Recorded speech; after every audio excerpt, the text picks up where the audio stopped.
It's the MidDayShow here on People's 105.5 FM, Abuja, Elgiva, and Loveth in the building. And we've been talking about our guests, saying, we're going to be having some guests to talk about something important.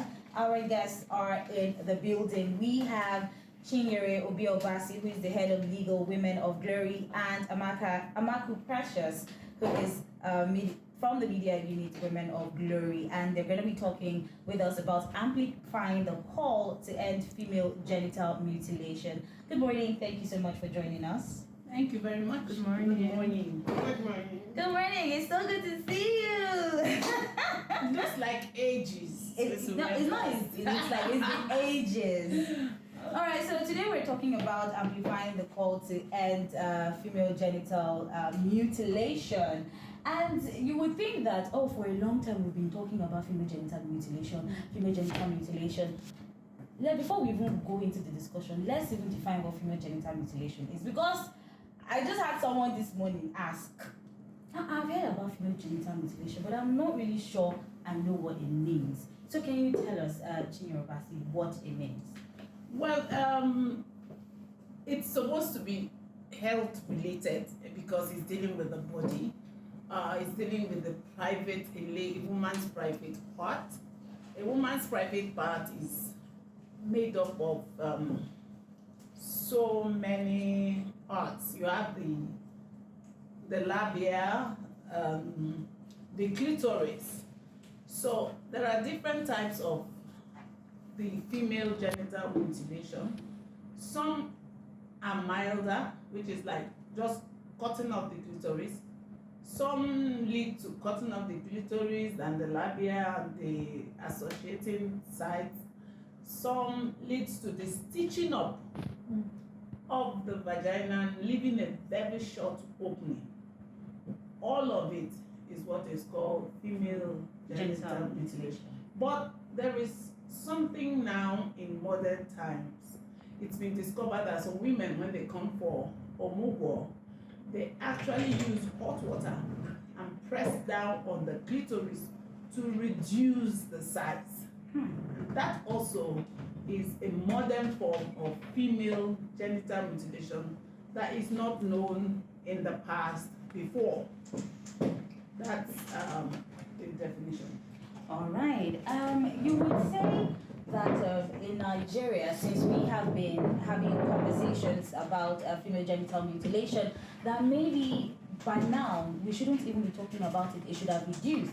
If you find out, Nigeria accounts for the third highest number of women and girls who have undergone female genital mutilation worldwide, and in 2013, right?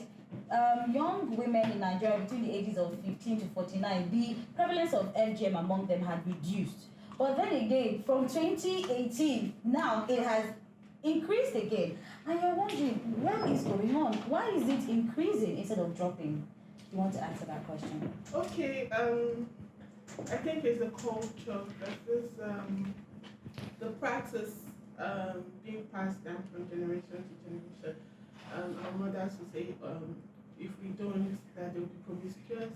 There's so many hidden sides to it that they try to use and then some ladies, like I remember when I was in secondary school, my classmates will say, you have big breasts because they didn't use hot water on you. You like men too much. It seems like your mother did not use hot water and press that place very low. So people tend to involve all these things, tying these things down, making people feel less of themselves if they don't practice it, if they don't do it. So even midwives, they kind of push it out there. You have to do it. You've not done it, this. And then they make the mother feel that something is lacking in the child if you don't do it. This societal pressure, cultural pressure, and then the fact that the inequality thing also contributes to it because women want to kind of feel that they're actually doing something, whereas it's really not supposed to be done. All right, so we have one more guest who just walked into the building, Lucy Odina Mwajide-Obi. Yes. She's the president of Women of Glory. Welcome to the studio. Thank you so much. So good to have you. Now, I want to talk about legislation and action, right? And Mrs. Chinyere, this one is going to go to you because you are the legal person here. What is Nigeria doing? What laws have we put in place to, reduce the prevalence of female genital mutilation in the country? Well, a law has actually been passed, violence against women. But, enacting a law is one thing, and having that law become effective is another thing. Of course, we have many laws. For example, bigamy. When you're lawfully married to someone, and then you go and contract another marriage. That's like happening every minute, every second. How many people have actually, in the history of Nigeria, maybe one or two? So it's this kind of law too, that who are you going to take to the court for doing something that maybe the judge or the registrar or someone there too has just even done the similar thing. So I think to help, advocacy is better. Like, I know that in one of those times, I don't know whether it was your radio station then, when we talked about it, somebody actually phoned in and said, I didn't know it was bad. I thought it was something good. So I think what's supposed to happen, there should be more advocacy. Mm-hmm. Like, as Women of Glory is out here advocating, well, people should go to the villages, have meetings with them, maybe the council heads and people like that, gather the women during antenatal classes, take time, go from school, from hospital to hospital, telling, it's not a case of catching the person and jailing the person. If you jail a woman, a newborn baby, will you take care of the baby? But letting them understand the negative effects. That's number one. Then number two is making sure that women are educated, because the more educated you are, the more you're likely to understand that this thing is not easy. Then number three is, it's not easy, it's not good enough, and I don't want my child to be in it. Even if it happened to me, I don't want it to happen to my child. And thirdly, economic empowerment. And when a woman is totally helpless, she's depending on her husband or relatives for her daily meal, chances are that she'll give in to anything. But if it becomes, at least I've read a story of a woman, they made it like mandatory, and she says, well, if circumcising my child is the only reason why I remain in this marriage, then the marriage is over. But she could afford to take that step because she's financially empowered. So I think for me, the law is there. The legislators have done their bit, but beyond the law, advocacy is the way to go. And this advocacy is for all of us, the churches, even what we are doing, your neighbors, everything. Just make sure that it becomes a part of you to campaign positively against this practice. All right, it is the MidDayShow here on People's 105.5 FM. We're having a conversation on female genital mutilation. We'll go on a quick break, and when we come back, we'll continue that conversation. Keep it out. Talking about amplifying the call to end female genital mutilation in Nigeria, and we have guests Lucy Odina Obi, Chinyere Obi Obasi, and Amaku Precious, and they are talking to us. Love it, you had a question? Yes. Good morning, everyone. So, my question is, since we're talking about advocacy, so I want to know, or let's inform the audience, what are the psychological impacts, the health impacts it has on the women that are victims to this inhumane crime? Yeah, I think that one of the issues that arises through this, I've had friends who actually have gone through genital mutilation, and you find out it causes them a lot of pain, and a lot of, during sexual intercourse, it causes them a lot of pain, during childbirth. So you find out that one of the things is, it's not just the physical pain that actually really gets on the victim. It is the psychological pain that goes with it, anxiety, depression, like you can go on and on and on and on. And so that's why we keep saying that it's not about you trying to do what the cultural thing says you should do, or trying to do what others are doing. Think about your child, think about your girl child, because at the end of the day, this girl child is going to grow to have another girl child, And it goes on and on and on. And that's what it does to our society, is that you bring up women who are bound in pain, who are bound in depression, who lack confidence in themselves. So there's a lots and lots, like it's a generational thing. Because if it's just the victim that bears the pain, maybe we would say, let's work on the victim. But imagine a mother who goes through pain through intercourse, who goes through pain through childbirth, who has confidence issue, who's going through depression, who's going through anxiety. And I was listening to someone the other day, and they said, if you want to have a happy family, make your wife happy. So imagine a mother in a home that is not happy going through all of this. So it's a bound of consequences that comes with this FMG. All right, if you want to ask questions, you can call in 0911 222 1055. 0911 222 1055. You wanted to add something to it? Yes, what I wanted to say was that, so that some people might say, but I'm not experiencing some pain. It's not in all cases that all of the women have, such, pain or whatever. What happens is, like we told you, that there are levels, there are 4 types of female genital mutilation. Some, they just cut off the clitoris and they don't have too much problem. Some is the stitching that now leaves a very narrow space, and so any type of penetration, for those kind of people, they may even need an operation. Surgery, yeah. Yes, but the point is that why is it even being done in the first place? Because there is nothing religious about it. There is no religion that approves FGM. Not even one religion. So it's a cultural practice. And one of the things that they say is to stop promiscuity. But now, what you stop promiscuity because you feel that they have reduced desire to have sex. But it can also even lead to that promiscuity, because somebody that has never been satisfied, and she keeps reading about orgasms, she keeps reading about the heights people go to, and she has not.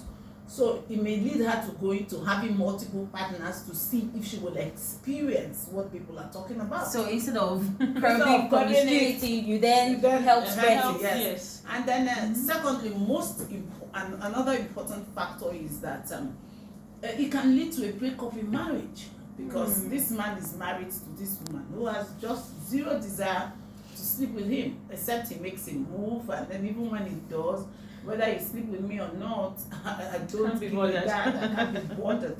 So that can lead, that apathy can lead to problems in the home.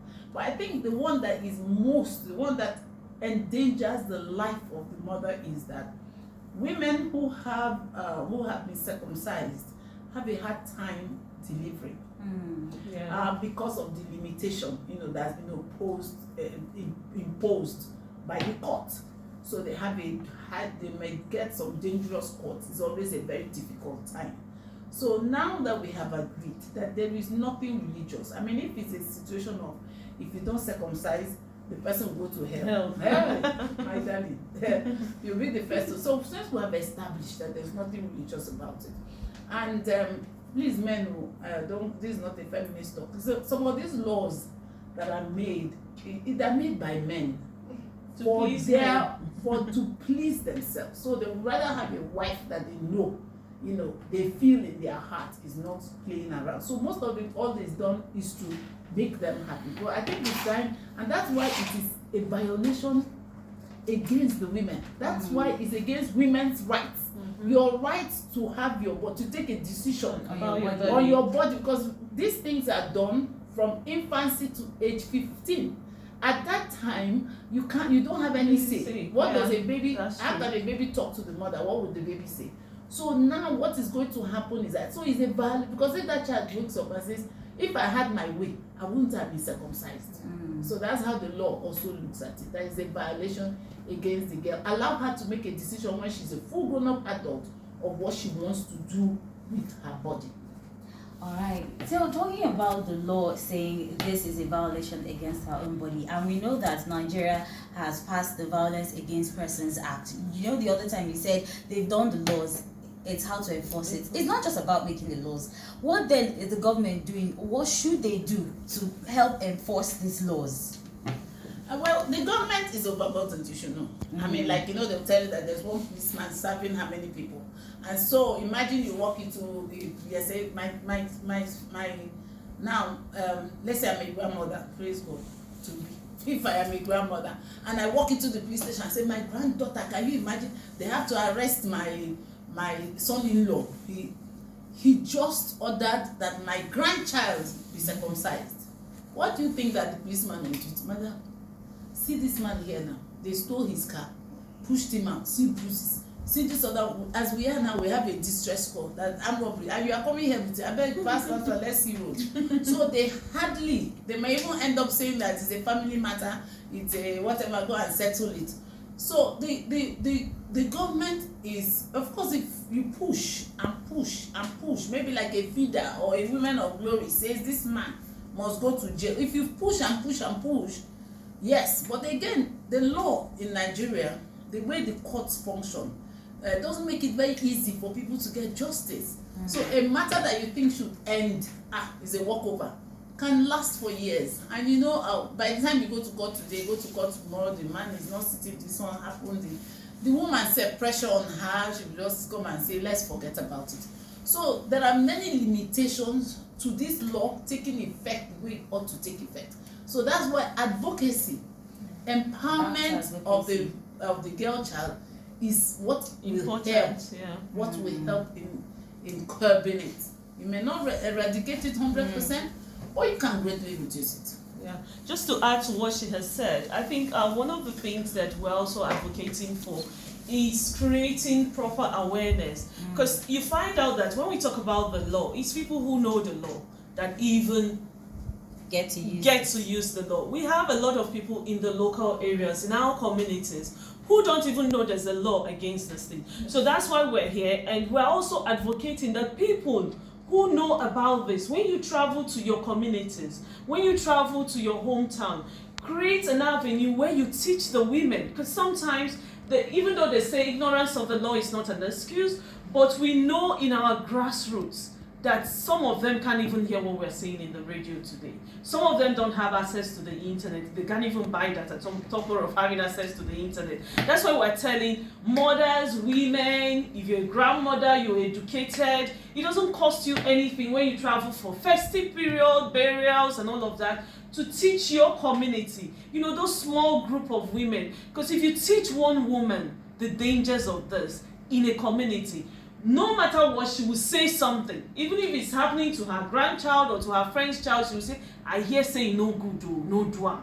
You know, go help your daughter. Do you get it? So let's create advocacies that narrows down to our communities, to our women, so that in that way we're able to pass the message. That's why we're pleading with everybody hearing us today. Go back to your community and continue this news and advocacy of telling people that this does not benefit the girl child in any way. Okay, go ahead. And we're not limiting it to just the girl child. We're also targeting the boy child. Why? Because the boys protect their siblings. Getting them to know would also really help in stopping the practice, because the boy child have more authority in the household. When they see such a thing, oh, grandma is beating my sister in a certain way she's not supposed to, she can actually speak up. So it's not just the girl child problem, we're also going to try to reach out to the boy child to make them aware that this is bad, and then maybe, you know, stop it. I remember when mommy was saying that, you know, it's being passed down from a woman, from generation to generation, and then, but if we're the men in question, they are the ones that, you know, help breed these things. But if we can stop it with the boy child now, I think we can solve the whole problem. Yeah, coming to that, you know, educating the boy child, because Mrs. Chinyere, you said something that, you know, most of these laws are enacted by the men, you know, for themselves. But then again, the people who are keepers of this tradition are the women. So I like the fact that you're saying advocacy, we need to talk to women and all that, because most of the time the people who are cutting are not the men, they're the Exactly. women. The women, it's the women who are basically the keepers of this tradition. I remember this is Cross River tradition, ethnic tradition, fattening room. Yes, when you're in the fattening room, it's not just about eating food and becoming plump. They're prepping you for marriage. There used to be a ceremony for circumcision, but I think it doesn't happen anymore because of the advocacy that we're having. Oh my God, we're out of time. Ooh, we've been talking for almost 30 minutes. My goodness. I just want to say thank you so much for coming in and talking with us. Is there anything else you want to add before we wrap this up? What I want to add to this is that I want to encourage every woman out there. I know some of the women, you've been circumcised, you're going through your stress, you're going through your pains, but reach out to women, reach out to groups that can help you. And if you see that your husband is about to circumcise your child, reach out to groups, reach out to people that can help you. There's always someone to talk to. You're not alone in this. Okay, last word, I want to say that there is nothing positive about female circumcision. There's something that they always say, everything that has an advantage has an advantage. The fact that all around, everywhere, there is no advantage, not even one, where the circumcision is concerned. And so because there is no advantage, please, let's stop it. Before you go, thank you. I remember one report where they said health professionals are now the ones, I can't remember that report, some years ago, but they said health professionals are now the ones helping to do the female genital mutilation, in the sense that they're saying, instead of allowing the village women, unhealthy practices, we'll do it here that it will be healthy. What can we do if the health practitioners are now the ones committing this atrocity? It's unfortunate because the health practitioners sincerely believe in the culture, and they believe, except that they have this evidence data to show that this promiscuity rate amongst because it's a fallacy, right? And then of course, if you say health practitioners, some health practitioners in their houses are shouting now. It's not also. Me, I don't know what they're talking about. Why are they calling our name? So I think it's still a few people who are in the practice, but I think that we also need to make an example of some people, because I remember these notes, this spraying of money. By the time EFCC, just two isolated examples in Nigeria, as an MC programs, when they want to spray money, I always start shouting, I'm not there, because you must have people who are videoing, you understand? So now we have to devise ways of doing, maybe keep a basket down or do something. So I think we need examples, in as much as I think that it's difficult, but we need examples. By the time you have 2 or 3 examples, it will be done in secret. And after a while, something being done in secret, they'll just give up. That's what I think.